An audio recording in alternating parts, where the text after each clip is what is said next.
క్షమించమని యేసుక్రీస్తు చేస్తున్నటువంటి బోధన. 70 లేదా 77 సార్లు అనేటువంటి పదాన్ని మొట్టమొదటిసారిగా ఆదికాండము 4వ అధ్యాయము 24వ వచనంలో మొట్టమొదటిసారిగా ప్రస్తావించబడ్డది. అనంతరం దానిని సెప్టూజియంట్ అనేటువంటి తర్జుమా చేసే వారి సంఖ్యకు ఈ 77 అనే పదాన్ని ఆపాదించబడినది. I'm purely talking the theology. Coming to the focal point, క్షమాపణ అనేది ఎన్నిసార్లు క్షమించాలి?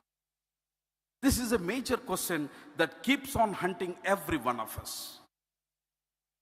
In order to explain it, Jesus has taken a beautiful parable. There was a king, ఒక రాజు ఉండే. ఆ రాజు very powerful fellow. One fine day he wants to take the accounts. He wants to take an account or settle an account. English Bible 2 పదాలు వాడబడ్డాయి. కొన్ని బైబుల్స్లో it is been used to settle accounts. In some versions like NIV and KJV, King James version, it has been translated as take an account. We do not know. సామంత రాజును గురించి మాట్లాడుతున్నాడా, లేక ఒక పెద్ద ఆసామి 100 ఎకరాలు పొలాలు కలిగినటువంటి ఒక వ్యవసాయదారుని సంబోధిస్తున్నాడా అన్న విషయం మనకు తెలియదు. కానీ రాజు తాను ఇచ్చినటువంటి దానికి లెక్కలు తీసుకోవడానికి ఆయన ఆసీనుడై ఉన్నాడు. ఇక్కడ చాలా చక్కని పదం వాడబడ్డది, where the intellectuality of the Matthew is reflected. My dear friends, Greek భాషలో సెటిల్మెంట్ లేదా settle, it is a common term now we keep on using, especially in a corporate culture. In a Hyderabad culture lo settlements are very common now. ఏమన్నా ఉంటే settle చేయాలనా అని అంటాం. I right? అట్లా చూస్తారు నన్ను. వాడలేదా ఈ పదం ఎప్పుడు? మీ సెటిల్మెంట్ కాదు ఇక్కడ ఉన్నది. I will tell you what settlement it is. Now I will tell you. Greek word, చాలా జాగ్రత్త, పరిశుద్ధ గ్రంథం మత్తయిలో వాడబడినటువంటి పదం యొక్క అర్థం ఏంటనంటే సైనైరో అనే పదాన్ని మాథ్యూ చాలా స్పష్టంగా అర్థవంతముగా సెటిల్ అనే పదానికి ఈ ఉపమానములో వాడినాడు. What does it mean when it is said సైనైరో అన్న పదం యొక్క భావం ఏంటి అనంటే, it is accounts or it is something to be settled, cast up accounts. Aithe here comes the beautiful meaning of this conversation. When the word scenario is used by Matthew, it not only means settle but in a common noun. సామాన్యమైనటువంటి Greek నామవాచకములో సైనైరో అనేటువంటి Greek పదాన్ని ఏ విధంగా వాడతారనంటే, it is used as logos. ఇన్ని రోజులు మనం లోగోస్ అనగానే యోహాను సువార్త 1వ అధ్యాయం 1వ వచనం మీద అక్కడ సెటిల్ అయిపోయినాం మనం. ఇక లోగోస్ అంటే వాక్యము, వాక్యం అంటే చెప్పరు. మీరు కాదులే, ఊర్లలో నేను ఆడాయిడ తిరుగుతా కదా, వాళ్ళకు తెలియక అట్లా. లోగోస్ అనగానే వాక్యము, వాక్యం అనగానే. But here my dear friends, in Matthew chapter 18 మత్తయి ఒక నూతన కోణాన్ని వేదాంత రూపకంగా పరిచయం చేస్తున్నాడు.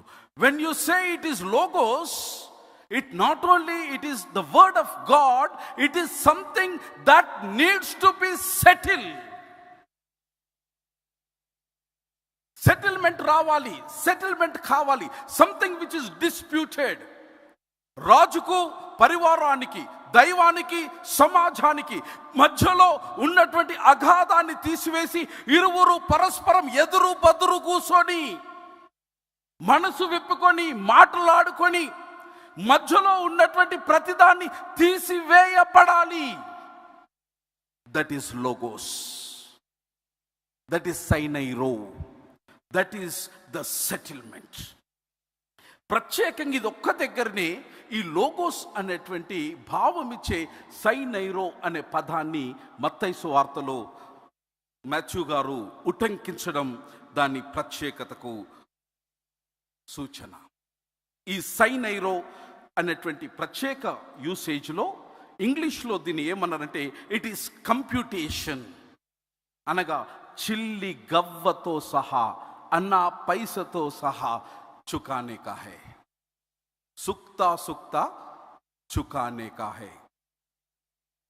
ద కింగ్ హ్యాస్ ఆస్క్డ్, రండి మన వివాదాలను మనము సెటిల్ చేసుకుందాం. That is an invitation. That is an invitation. God wants to make an audit. God wants to make an audit. He is inviting us. Come, sit with me. Make confrontation with me. Possibly, let us go for reconciliation. But no revenge. But no revenge. You cannot run away from the settlement, my dear friends. No one can run away from the settlements. Jesus is going to handle your accounts. You are answerable.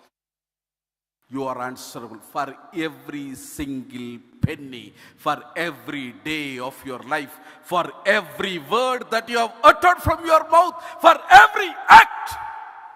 You are accountable. He is going to settle your accounts. This is a reminder. God wants to settle it. God wants to settle it. Beautifully ఈ narration అంతట్లో పాపం వాడు భయపడ్డట్టుండు. ఎవడు? అప్పు తీసుకున్నోడు భయపడ్డట్టుండు. వాడు రావడానికి ఇష్టపడలే. English బైబిల్లో చక్కని తర్జుమా, ఇంటికెళ్ళాక చదవండి. You read it in a drama narration. He was bat. He was bat అనంటే ఎవరక్కడ? చిత్తం ప్రభు. రే ఫలానోని అంబానీను ఆదానిను పట్టుకరాపండ్రా. సరే ప్రభు. కుయ్యి కుయ్యి కుయ్యి వెళ్ళిపోయింది, వ్యాన్ వెళ్ళిపోయింది. చలో బిటాకెళ్ళాలే ఉస్కు. He was bad. And you know, I'm very poor in arithmetic. అవ్వ, దయచేసి నన్ను క్షమించండి. అస్సలు రెండెక్కం కూడా రానటువంటి వాడిని నేను. చాలా కష్టపడి ఇందాక వచ్చిన 10th తర్వాత ఎక్కాల జోలికే పోలేని ఆ బతుకులు నేను. Here is a beautiful, for the people who love arithmetic, it is a beautiful story. You can enjoy maths in the Bible. అక్కడ జరిగినటువంటి సంఘటన, అక్కడ యేసుక్రీస్తు ప్రభుల వారు వానికి 10,000 దినారాలు ఇచ్చారు. దినారాలని మనమన్నాం, తలాంతులని అన్నాం. కానీ ఊర్లల్లో మేమేమంటామంటే సవరాలు అంటాం. అన్న యూనో సవరాలు విన్నావా? కరీంనగర్లో ఎప్పుడన్నా సవరాలు? ఇక పట్నం వచ్చారు కదా, మీరు వినరు. సవరాలు అని కూడా మనం పిలుస్తాం. 10,000. మై డియర్ ఫ్రెండ్స్, క్షమాపణ అనేది వాడు పొందకముందు వాడు ఎంత క్షమాపణ పొందినాడో మనకు తెలియాలి అనంటే వాడు క్షమాపణ పొందినటువంటి దాని యొక్క విలువ ఎంత, అది తెలియకపోతే ఈ సంఘటనలో క్షమాపణ అనే దానివల్ల వచ్చేటువంటి సంతోషాన్ని మనం ఎప్పుడు అనుభవించలేము. Please don't try to calculate 10,000 talents with 10,000 rupees or 10 lakhs of rupees, which is something beyond your imagination. 10,000 talents. I don't think ఇక్కడ కూర్చున్న వారెవ్వరము కూడా మీరు ఊహించను కూడా ఊహించి ఉండరు. యునో, 1 talent ఇంగ్లీష్లో ఒక తలాంతు అని పిలువబడ్డప్పుడు ఒక తలాంతు యొక్క విలువ తెలుసా? Can anyone of you imagine please? ఒక్క తలాంతు, ఆయనకి 10,000 తలాంతులు ఇచ్చిండు. ఒక్క తలాంతు యొక్క విలువ నేటి మార్కెట్, బులియన్ మార్కెట్ ప్రకారం, I'm talking today's bullion market, ఒక్క తలాంతు is equal to 33 kgs of gold. Now you start calculating. ఒక్క తలాంతు యొక్క విలువ 33 kgల బంగారం. అది అటువంటిది వానికి 10,000 తలాంతులు ఇచ్చినప్పుడు అందులో fraction of thing which we call in Greek as దినారిమ్, దాని యొక్క విలువ, I'm talking a fraction, it is just 6,000 rupees. My dear friends, if I keep on calculating